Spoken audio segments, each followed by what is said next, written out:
அனைவருக்கும் வணக்கம். இன்றைக்கி நம்ம பார்க்க போகிறது அக்குபஞ்சர் மருத்துவம் அப்படிங்கிறத பற்றி தான். முந்தைய வகுப்பில் ஏற்கனவே பார்த்தோம். அக்குபஞ்சர் அப்படின்னா என்ன, ஆக்கஸ் பங்க்சுரா அப்படிங்கிற இரு வார்த்தைகளோட இணைப்பு. அதாவது வலியில் இருந்து நிவாரணம் பெறுவதற்கு இல்லைன்னா நோய் தீர்க்கறதுக்காக உடலில் குறிப்பிட்ட புள்ளிகளில் மிக மெல்லிய ஊசிகளை செலுத்துறது. அதாவது கூர்மையான பொருட்களை வச்சு ஒரு தூண்டுதலை ஏற்படுத்துறது அப்படிங்கிறது. அந்த இதை தான் அக்குபஞ்சர் மருத்துவம் அப்படின்னு பார்த்தோம். இது ஒரு பழங்கால பாரம்பரிய மருத்துவ முறையாகும். இன்றைக்குமே புழக்கத்தில் இருக்கக்கூடிய ஒரு முறையாக தான் இங்கே இருக்குது. கிரேக்க மொழியில் ஆக்கஸ் அக்கு அப்படின்னா கூர்மையான அப்படின்னு பொருள். பங்க்சர் அப்படின்னா ஒரு துளையிடுதல், தூண்டி விடுதல் அப்படிங்கிறது பொருளாக இருக்குது. அக்குபங்க்சர் அப்படிங்கிறது எப்படி சொல்லலாம்னா, ஒரு கூர்மையான பொருளை கொண்டு துளையிடுறது. அதாவது நம்ம உடலுக்குள்ள கூர்மையான மயிரிழைகளை விட மிக மெல்லிய ஊசிகளை கொண்டு துளையிடுறது, உட்செலுத்துறது மூலமாக உடலோட நோய்களை களைந்து செய்யக்கூடிய மருத்துவ முறையாகும். ஓகேங்களா? இதில் எத்தனை விஷயங்கள் அடங்கியிருக்கு அப்படின்னா, அது வெறும் துளையிடுறதோட மட்டுமே இந்த அக்குபஞ்சர் சிகிச்சை முடிஞ்சிருதில்ல. அதுக்குள்ளே என்னென்ன இருக்குது அப்படின்னா, சுவாசக்கலை, யோகக்கலை, மூலிகை சிகிச்சை, அனல் சிகிச்சை, குத்தூசி மருத்துவம், இப்படி பல விஷயங்களை இணைஞ்சு செய்யக்கூடியதான் அக்குபஞ்சர் மருத்துவம் அப்படிங்கிறது. அதாவது சுவாசக்கலை அப்படிங்கிற மூச்சு பயிற்சி, ஜிகாங் அப்படின்னு சொல்லுவாங்க. இப்போ இந்த புவியீர்ப்பு விசையை அடிப்படையாக வச்சுக்கிட்டு பிண்ட தத்துவத்தை அடிப்படையாகவும் வச்சு உயிர் பிராண சக்தி ஓட்டம், இரத்த ஓட்டம், வெப்ப ஓட்டம், இது மூன்றையும் ஒருங்கிணைத்து செய்யப்படக்கூடிய ஒரு பயிற்சி தான் சுவாசக்கலை. மூச்சை உள்ளிழுத்து வெளியிட்டு நமக்கு உடல் சூழ்நிலைக்கு ஏற்ற மாதிரி மூச்சை கட்டுப்படுத்தக்கூடிய ஒரு விஷயந்தான் சுவாசக்கலை. இதை 3 முறையில் செய்கிறாங்க. என்னென்ன அப்படின்னா, சுவாச பயிற்சியோடு சேர்ந்து சில உடல் அசைவுகளையும் கொடுக்கறது ஒரு விதமான சுவாச பயிற்சி. அடுத்தது சுவாச பயிற்சியோட மிக நிதானமாக ஒரு உடல் அசைவுகளை கொடுக்கறது. மூன்றாவது நல்ல ஆழ்ந்த மூச்சு இழுத்து பண்ணக்கூடிய சுவாச பயிற்சி. இது எல்லாமே உங்களுக்கு நம்மளுடைய மூச்சை நம்ம உடல் சூழ்நிலைக்கு ஏற்ற மாதிரி, உடல் நோய்களுக்கு தகுந்த மாதிரி நம்ம உள்ளிழுத்து வெளியே நிலைநிறுத்தி வெளியிட்டு நம்ம செய்யக்கூடிய ஒரு வகையான பயிற்சி. அடுத்தது யோகக்கலை, டாய்ச்சி அப்படின்னு சொல்லுவாங்க. இது இந்தியாவோட மிக பெரும் பழமையான கலையாகும். இந்த கலை ஒரு 5000 வருஷங்களுக்கு முன்னாடி வாழ்ந்த பதஞ்சலி அப்படிங்கிற முனிவரால் சூத்திரங்கள் எல்லாம் அளிக்கப்பட்டு எப்படி செய்யணும் அப்படிங்கிற முறைகள் தொகுத்து வழங்கப்பட்டிருக்கு. யோகக்கலையோட தந்தை அப்படிங்கிறவர் பதஞ்சலி முனிவரை தான் நம்ம சொல்கிறோம். யோகக்கலையை பதஞ்சலி யோகம் அப்படின்னு சொல்லலாம். யோகா அப்படிங்கிற ஒரு வார்த்தைக்கு வடமொழியில் இணைத்தல், ஒன்று சேர்த்தல், ஒருமுகப்படுத்துதல் அப்படின்னெல்லாம் பொருள் உண்டு. உடலோட உயிர் இணைஞ்சு நிற்கணும், உயிரோட மனம் ஒன்றுபடணும். இந்த உயிரும் மனமும் இணைந்து இறைநிலையோடு இணையக்கூடிய ஒரு தத்துவம் தான் யோகம்.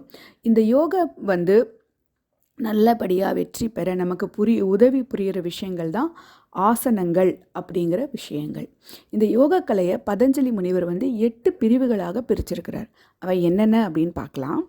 இயமம், நியமம், ஆசனம், பிராணாயாமம், பிரத்யாகாரம், தாரணை, தியானம், சமாதி. இயமம் அப்படிங்கிறது என்ன அப்படின்னு பார்த்தோன்னா, தவிர்க்க வேண்டிய கெட்ட பழக்கங்களை தவிர்த்தல், தீயனவற்றை செய்யாதிருத்தல், கட்டுப்பாடாக இருக்கிறது தான் முதல் இயமம். 2வது நியமம், நல்ல பழக்க வழக்கங்களை மட்டும் கட்டுப்படுத்தல், அதாவது கடைபிடித்தல், ஒழுக்க நெறி, சுய கட்டுப்பாடு.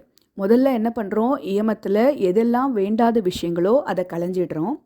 2வது நியமத்தில் என்ன பண்ணுறோம், என்ன பழக்கம் நமக்கு நல்ல பழக்கம் தேவையோ அதை நம்ம கடைபிடிக்கிறோம். ஸோ 3வதாக வேண்டாததை தவிர்த்துட்டோம், என்ன வேணுமோ அதை கடைப்பிடிக்க ஆரம்பிச்சிட்டோம். 3வதாக ஆசனம் அப்படிங்கிற விஷயம், அதாவது இருக்கை, இருத்தல் அப்படின்னு ஒரு பொருள்.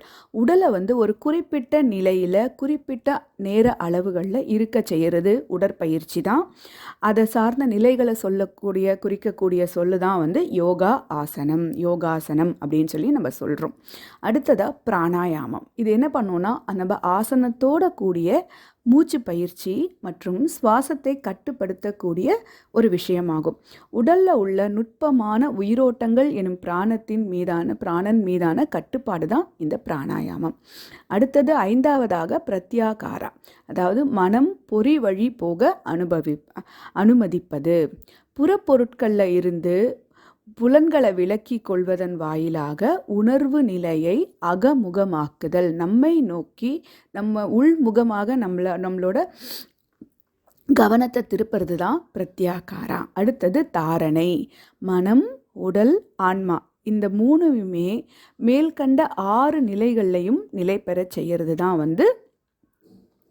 உங்களுக்கு தாரணை அப்படின்னு சொல்லப்படக்கூடிய நிலை. மனதை கட்டுப்படுத்துதல் அப்படிங்கிற விஷயம் 6 சக்கரங்கள் 6 ஆதாரங்கள்னு சொல்லுவோம் இல்லையா, மூலாதாரம், சுவாதிஷ்டானம், மணிபூரகம், அநாகதம், விஷுக்தி, ஆக்ஞா அப்படிங்கிற இந்த 6 ஆதாரங்கள் மூலமாக நம்ம மனத்தை கட்டுப்படுத்தி ஒருமுகப்பாட்டோட மனத்தோட இருக்கிற ஒரு சிந்தனையை ஒரு பொருள் மேலே ஒரு விஷயத்தின் மேலே நிலைப்படுத்தக்கூடிய விஷயத்தை தான் இந்த தாரணை அப்படிங்கிறது நமக்கு கொடுக்குது. 7வது தியானம், மனம் ஆன்மாவோட இணைந்து நிலைநிறுத்தக்கூடிய ஒரு விஷயம். மனதை உள்முகமாக செலுத்துகிறோம். முழு பிரபஞ்சத்தின் ஊடாகவும் எல்லாவற்றிலும் ஊடுருவி இருக்கும் இறைவனின் எல்லையற்ற அம்சங்களில் பேரின்பம், பேரமைதி, பேரண்ட பேரொளி, ஞானம் இதெல்லாம் சேர்ந்த ஒரு பரந்த உணர்வின் நம்மளும் நம்மை ஒன்றுபடுத்திக்கிறோம், ஒன்றுதலோடு இருக்கிறோம் அப்படிங்கிறது தான் தியானம். சமாதி அல்லது பூரண நிலைங்கிறது 8வது நிலை. இது என்ன பண்ணுதுன்னா, பேரண்ட பரம்பொருள் உடலான தனிப்பட்ட ஆன்மாவின் ஐக்கியத்தில் பெறும் உயர் உணர்வு நிலை அனுபவம். அதாவது என்ன பண்ணுறோம், என்னென்ன தேவையில்லையோ அதை விலக்கி வச்சிடுறோம், என்னென்ன தேவையோ அதை நம்ம கடைபிடிக்கிறோம். அடுத்து நம்ம உடலை ஒரு குறிப்பிட்ட இடத்துல ஒரு குறிப்பிட்ட நிலையில் நிலைநிறுத்துகிறோம். அப்புறம் நம்மளுடைய பிராணனை உள் செலுத்தக்கூடிய அந்த பிராணனை ஒரு கட்டுப்பாடு எடுத்துகிட்டு அதை ஒரு நிலைப்படுத்துகிறோம். அப்புறம் மனத்தை பொறி வழி போக அனுமதித்து புறப்பொருட்களிலிருந்து விலக்கி உள்முகமாக நம்ம நோக்கிறோம். 6 ஆதாரங்களின் மூலமாக நம்மளுடைய சிந்தனையை உள்முகப்படுத்துகிறோம், ஒருநிலைப்படுத்துகிறோம். அந்த ஒருநிலைப்படுத்தின விஷயத்தை தியானத்தின் மூலமாக இந்த பிரபஞ்சத்தோட ஒன்று இணைகிறோம். அப்படி ஒன்றிணைஞ்ச பிறகு நமக்கு கிடைக்கக்கூடிய அந்த உணர்வு நிலை இருக்கு இல்லையா, பிரபஞ்சமும் நாமும் ஒன்றே, அதனுடைய ஒன்றாகி நமக்கு கிடைக்கக்கூடிய அந்த உணர்வு நிலை தான் சமாதி அல்லது பூரண நிலை அப்படிங்கக்கூடிய ஒரு நிலையாக அமைஞ்சிருக்கு. அடுத்ததாக நம்ம பார்க்க போகிறது அக்குபஞ்சர் முறையில் மூலிகை சிகிச்சை அப்படிங்கிறது. இது என்ன அப்படின்னா, ஒரு நோய் நிலையிலிருந்து உடலோட சீரற்ற இயக்கத்தினால உடம்பு தாதுக்களை இழக்கும்போது நம்மளால் புற சூழ்நிலையோட மாற்றமோ திடீர் மாற்றமோ எது நடந்தாலும் உடல் தனக்குள்ளே இருக்கிற தட்ப வெப்பத்தை இழந்த நிலையில் ஒன்று தாதுக்களை இழந்துருது, தட்பவெப்ப நிலையில் அதாவது திடீர் மாற்றங்களால் தட்பவெப்ப நிலைகளையும் இழந்துருது. ஒரு தடுமாற்றம் வரும்போது மூலிகை சிகிச்சையின் மூலமாக நம்மளோட உடல் நலத்தை நம்ம மீட்டெடுக்கிறோம். அதாவது வெளிப்புறத்திலிருந்து, அதாவது வாய் வழியாக இல்லை தோல் வழியாக நம்ம கஷாயம், சூப்புகள் மாதிரி, சூரணம் மாதிரி, சாறுகள் மாதிரி கொடுத்து வெளியிலிருந்து உள்ள நம்ம உடலுக்கான தாதுக்களையும் தட்பவெப்ப நிலைகளையும் கொடுத்து நம்ம என்ன பண்ணுறோம், வெளிப்பூச்சல் எதுக்கெல்லாம் பண்ணுவோம், காயத்துக்கு, வீக்கத்துக்கு, வலிக்கு, நரம்புக்கு, தசை மற்றும் எலும்பு தொந்தரவுகளுக்கு எண்ணெய், களிம்புகள் இந்த மாதிரி கொடுப்போம். உள்ளே கொடுக்கறது கஷாயமாக குடிப்போம், காய்கறி ரசங்களாக சூப்புகளாக வச்சு குடிப்போம், சூரணமாக குடிப்போம், சாறு இந்த மாதிரி கொடுத்து நம்ம உடல் இழந்த தாதுக்களையும் தட்பவெப்பநிலையும் மீட்டு கொடுத்து உடல் ஆரோக்கியத்தை கொடுக்கக்கூடியதில் இதுவும் ஒரு வகை சிகிச்சை. அடுத்ததாக பார்க்க போகிறது அனல் சிகிச்சை, வெப்பம் சார்ந்த சிகிச்சை. இதை மாக்சிபியூஷன் ஆர் ஜூ தெரப்பி அப்படின்னும் சொல்லுவாங்க. இந்த அனல் சிகிச்சை என்ன பண்ணும் அப்படின்னா, தட்ப வெப்பத்தோட தொந்தரவை சரி பண்ணும். அதனோட நுணுக்கத்தை எப்படி சொல்லக்கூடிய ஒரு அற்புதமான கலையாக இது இருக்குது. சீனர்களோட அறிவு, தட்பவெப்ப நுணுக்கம் சார்ந்த அறிவை பறைசாற்றும் ஒரு கலையாக இந்த அனல் சிகிச்சை இருக்குது.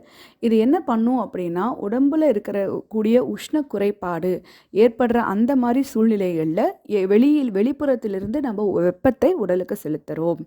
அந்த மாதிரி சூழ்நிலைகளில் இந்த சிகிச்சை நமக்கு பயனளிக்கக்கூடியதாக இருக்குது. உதாரணமாக எப்படி சொல்லலாம்னா, ஒரு குளிர்காய்ச்சல், பக்கவாதம், இயக்கம் குறைந்த நிலை, இதெல்லாம் எப்போ வரும்? உங்களுக்கு வந்து வெப்பம் குறையும் போது வரும். அந்த மாதிரி சூழ்நிலைகளில் நம்ம வந்து சில இயக்க புள்ளிகளில் அனலை வந்து கொடுக்குறோம், வெப்பத்தை வந்து நம்ம கொடுக்கும்போது இது வந்து உங்களுக்கு சிறப்பான பலனை அளிக்குது. அதாவது உஷ்ணத்தை நம்ம வந்து ஒரு தொடுதல் மூலமாகவும் கொடுக்கலாம், நுகர்தல் மூலமாகவும், ஒரு வாசனைகள் மூலமாகவும் உஷ்ணத்தை வந்து நம்மளால் கொடுக்க முடியும். அப்படி கொடுக்கும்போது அந்த வெப்பம் சார்ந்த தொந்தரவுகள் சரியாகும். அடுத்ததாக இது வந்து மாக்சிபியூஷன் அப்படிங்கிறத எப்படி செய்யணும் அப்படின்னு பார்க்கும்போது, அதுக்கு வந்து அவங்க என்ன பண்ணுறாங்க அப்படின்னா, ஒரு வகையான இலை, நம்ம ஊரோட மறிக்கொழுந்து போன்ற அந்த தாவர வகையை சேர்ந்த ஒரு வகை இலைகளை வந்து அவங்க நல்லா உலர்த்தி ஒரு உருளைகள்லையும் கூம்புகள்லையும் அடைச்சி வச்சு அதில் நெருப்பை வச்சு அதன் மூலமாக வரக்கூடிய புகையை நுகரச் செய்கிறாங்க. அந்த வெப்பத்தை உடலுக்கு வந்து கொடுக்குறாங்க. இந்த மாதிரியான விஷயங்கள் வந்து மாக்ஸா அப்படின்னு சொல்லப்படுது. இந்த இடத்துல இந்த இலைகள் வந்து நல்ல தரமான மண்வளமும் நல்ல சீதோஷ்ண நிலையும் இருக்கிற இடங்களில் விளையக்கூடிய ஆர்டிமிஷியா இலைகள். இவை தான் வந்து நம்மளோட மறிக்கொழுந்து இனத்தை சேர்ந்த இலைகளாகும். இதை வந்து சில வருடங்கள் பதப்படுத்தப்பட்ட நிலையில் வச்சோன்னா அது இன்னும் நீண்ட நாள் பதப்படுத்தப்பட்ட நிலையில் இருக்கிற அந்த மாக்ஸா இலைகள் வந்து அதிக பலனளிக்கக்கூடியதாகவும் இருக்குது. இதில் வந்துட்டு நேரடி அனல் சிகிச்சை, மறைமுக அனல் சிகிச்சை, சூடேற்றப்பட்ட ஊசிகள் பயன்படுத்துதல் அப்படிங்கிற 3 வகையான மாக்ஸா சிகிச்சை வந்து அனல் சிகிச்சையில் கொடுக்கப்படுது. நேரடி அப்படிங்கிறது என்ன பண்ணுது அப்படின்னா, தேர்ந்தெடுக்கப்பட்ட புள்ளிகள் மேலே மாக்ஸா கூம்பினை வச்சு எரியூட்ட செய்யும் போது அந்த உஷ்ணமானது, வெப்பமானது நேரடியாக உடலுக்குள் செலுத்தப்படுகிறது. இதில் வந்து 2 வகை இருக்குது. வடுக்கள் ஏற்படுத்தும் முறை, வடுக்கள் ஏற்படுத்தாத முறை அப்படிங்கிற 2 முறையில் வந்து சிகிச்சை அளிக்கப்படுது. அடுத்து மறைமுக அனல் சிகிச்சை அப்படிங்கிறது என்ன பண்ணுதுன்னா, நம்மளுடைய தோல் மேலே நேரடியாக கொடுக்காம இடையில் வந்து ஏதோ ஒரு பொருளை வச்சு அதன் மேலே மாக்ஸா கூம்பை வச்சு நம்ம எரியூட்டும் போது உங்களுக்கு வெப்பமும் அந்த இடையில் நம்ம வச்சுருக்கிற பொருளுடைய தன்மையும் இணைந்து வந்து உள்ளே போகுது. உதாரணத்துக்கு இஞ்சி, பூண்டு, கடல் உப்பு, கல் உப்பு, இந்த மாதிரி பொருட்கள் எல்லாமே வச்சு அதன் மேலே நம்ம உஷ்ணத்தை கொடுக்கும்போது உஷ்ணத்துடன் இணைந்து இந்த பொருட்களுடைய தன்மையும் வந்து உள்ளே போகும், நம்மளுடைய சிகிச்சைக்கு நல்ல பலனளிக்கும். 3வது வகை என்னென்னா, சூடேற்றப்பட்ட ஊசிகள். அதாவது தேர்ந்தெடுக்கப்பட்ட அக்குபஞ்சர் புள்ளிகளில் ஊசியை செலுத்துறது மட்டும் இல்லாமல் ஊசியோட தலைப்பகுதியில் எரியூட்டப்பட்ட மாக்ஸா உருளையை வச்சு சூடேற்றுகிறோம். இந்த முறை என்ன பண்ணோன்னா, வெப்ப சக்தி வந்து அந்த ஊசிகள் மூலமாக ஆழமாக ஊடுருவி சென்று விரைவான பலனை வந்து அளிக்கும். இதே மாக்சிபியூஷனில் நம்ம வந்து சில முரணான நிலைகள் இருக்குது.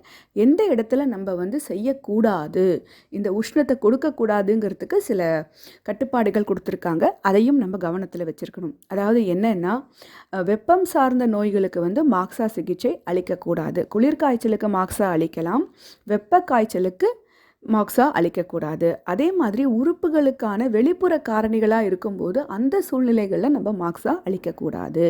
முகம், தலை போன்ற பகுதிகளில் வடும் ஏற்படக்கூடிய அனல் சிகிச்சையை வந்து நம்ம அளிக்கக்கூடாது. கர்ப்பிணி பெண்களுக்கு குறிப்பாக அனல் சிகிச்சை நம்ம செய்யக்கூடாது. மிகவும் குறிப்பாக அதிலும் இடுப்பு கூட்டு பகுதிக்கு கீழே இருக்கிற இடங்களில் வந்து நம்ம அனல் சிகிச்சை செய்யவே கூடாது. சில குறிப்பிட்ட புள்ளிகளில் மற்றும் உடல் உறுப்புகளுக்கு அருகில் இருக்கக்கூடிய புள்ளிகளில் வந்து அனல் சிகிச்சை செய்யக்கூடாது. உதாரணமாக கண்ணுக்கு அருகிலேயோ மகாதமனிக்கு அருகிலேயோ நம்ம வந்து மாக்ஸா சிகிச்சை செய்யக்கூடாது. இதையெல்லாம் வந்து நம்ம ஞாபகம் வச்சுக்கணும். நன்றி.